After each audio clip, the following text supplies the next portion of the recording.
Bom, pessoal, agora então nós vamos para o segundo ponto do detalhamento, conforme a gente vai mostrar no início da aula, né? Tem uma apresentação primeiro na aula virtualizada, e aí a gente determina 3 pontos, né, de detalhamento. O primeiro então foi de cobertura, que então a gente resumiu basicamente em preparação para terraço verde ou argila expandida ou o telhado em si.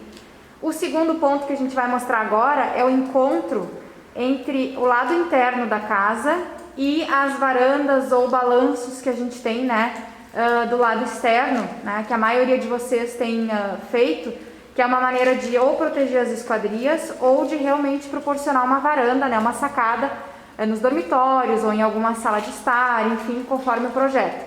Ali, então, agora o Arthur está desenhando como se a gente tivesse, então, o lado interno da casa e essa laje externa rebaixada, né?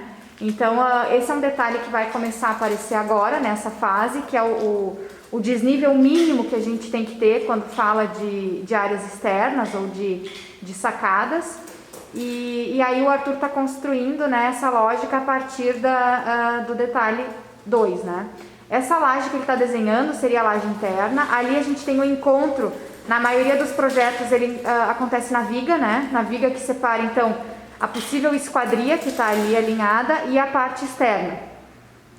Essa parte externa, então, é um rebaixo. Às vezes a gente pode ter a mesma laje treliçada nesse balanço, né? Ele pode ser uma laje treliçada que está engastada na viga e ela é presa nas vigas laterais, então ela seguiria o mesmo desenho. Ou pode ser uma laje maciça, como ele está desenhando agora, que ele está fazendo, né, como se fosse uma laje maciça esse balanço. Né? E aí vocês têm o dimensionamento de acordo lá com os cálculos e com o que vocês fizeram lá em análise.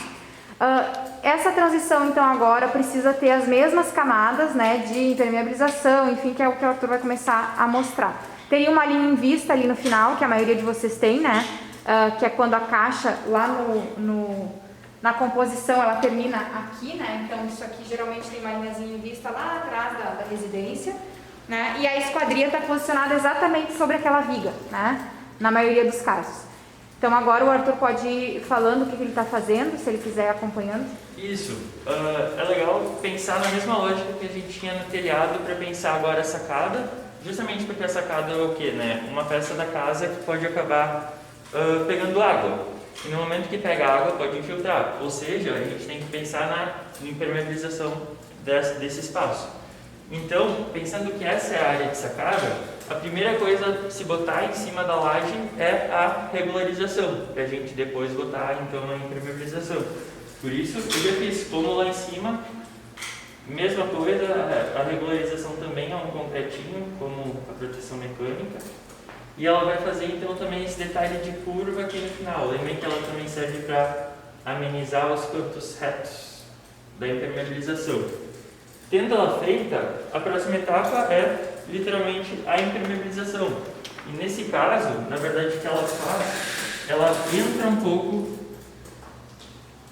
para dentro da casa de vocês. Porque pode acabar pegando água lá dentro. Então é comum entrar com 1 ou 2 metros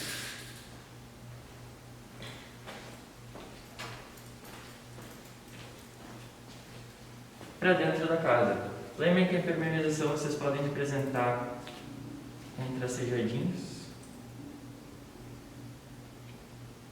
Agora, em cima da impermeabilização, então vem o contrapiso, né? O contrapiso ou a proteção mecânica. Na verdade, é a mesma coisa. A única diferença é que quando é contrapiso é justamente para a gente pôr depois um piso em cima. Ou no caso do telhado, a gente chama proteção mecânica porque, enfim, não vai ter um piso necessariamente na parte de cima. Ele que vai dar o acabamento e a proteção para a impermeabilização de vocês. Então vocês podem ir reto. E quando entrar para dentro da casa, aí sim ele se torna, né, o contrapiso que a gente já vai fazer. Esse ponto aqui, provavelmente é o ponto onde vocês vão ter uma esquadria, uma janela rolando. Então é importante, extremamente importante, botar antes da porta-janela, uma pingadeira. Pingadeira é um elemento que vai, literalmente, quando a água cair, próximo ou em cima dela, ela vai botar essa água para fora. Nesse caso a gente chama de soleira, né? Porque tá Isso aí. A pingadeira na janela. Pingadeira na janela, soleira, porque no caso tá no... Essa soleira, essa peça, ela é uma peça de granito ou um basalto, tem inclinação de 2% e notem que toda a peça é girada. Tem muita gente que desenha errado e que faz assim, né? Faz isso aqui. Isso aqui tá errado. A gente pega, desenha um retângulo e gira ele para inclinar em 2%. Isso aí. Em cima dela, o que a gente vai ter é para justamente não deixar a janela, a porta-janela inclinada também, costuma ter um preenchimento, um apoio, né? Pecinha de apoio. E em cima dessa pecinha de apoio vai ter a esquadria, ou os perfis, né, metálicos, a estrutura da porta-janela de vocês. Que acho que a gente entra depois, daí vamos seguir para dentro ali com o contrapiso. Isso, perfeito. O importante é que daí o contrapiso vai vir e nesse ponto ali onde vai a esquadria, acontece em obra uma transição, então nem sempre o contrapiso ele vai estar passando embaixo da esquadria, né? Porque justamente o contrapiso, ele faz o contrapiso externo, que é da parte da sacada, e aí a gente faz o contrapiso interno e deixa o dente onde vai a esquadria vazio para que se faça a instalação da esquadria de acordo depois, né? Então geralmente existe uma ruptura mais ou menos por aqui, né? E aí o pedreiro nivela esse contrapiso interno para que depois a esquadria fique nivelada ao que se precisa aqui. Inclusive aqui ele vai estar nivelando esse contrapiso interno mais ou menos por aqui, ó, né? Então aqui a gente vai dar dar uma apagadinha aí. Quando nivela o contrapiso interno, a gente precisa saber a altura do perfil, do trilho da esquadria, porque a gente não pode tropeçar na esquadria, né? Então aqui tem uma peça que é uma parte de soleira de esquadria, né? Um trilho de esquadria, na verdade, que é uma peça de um fornecedor. Então quando a gente instala essa peça aqui, né, ela tem que estar nivelada. Só confere se dá para ver lá na câmera aqui, essa relação. Ela tem que estar nivelada com o contrapiso interno, porque senão, se a gente colocar essa peça mais para baixo e deixar o contrapiso mais alto, vai dar problema. Se a gente deixar essa peça mais alta e o contrapiso mais baixo, toda vez que eu sair de casa para ir na sacada, ou eu vou tropeçar ali, né? Eu vou cair, ou vou marcar o meu dedão. Então não dá. A gente precisa ter isso nivelado assim internamente, né? Seria o mais correto. E aí, externamente, a gente tem que ter isso aqui livre, porque vai vir a chuva na minha esquadria, vai acumular água aqui e vai sair a água por esse furinho que está aqui, ó.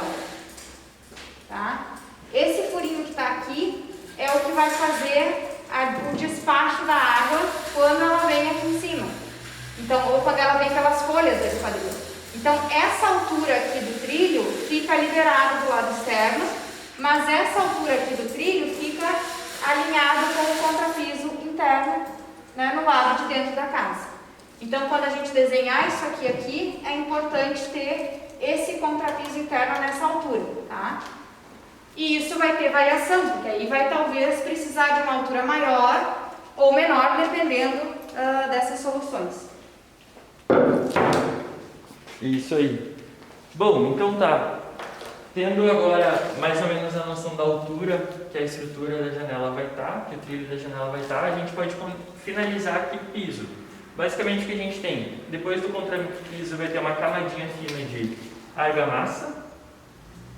E aí de novo, acho que depende muito da solução de cada um. Em cima do contrapiso ali o Arthur está fazendo uma possibilidade de piso cerâmico, né? Ou porcelanato, então está botando uma argamassa.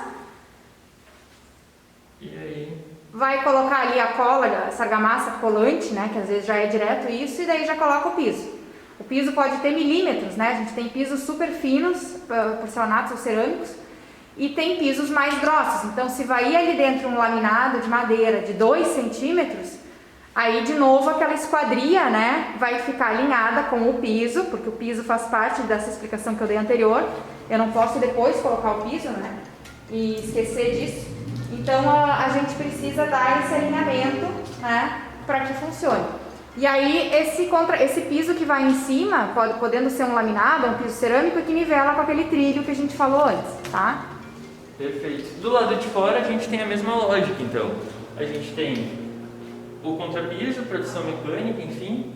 Vai ter uma camada de argamassa fina e por cima dela aí o piso cerâmico, enfim, o tipo de piso que vocês estão usando.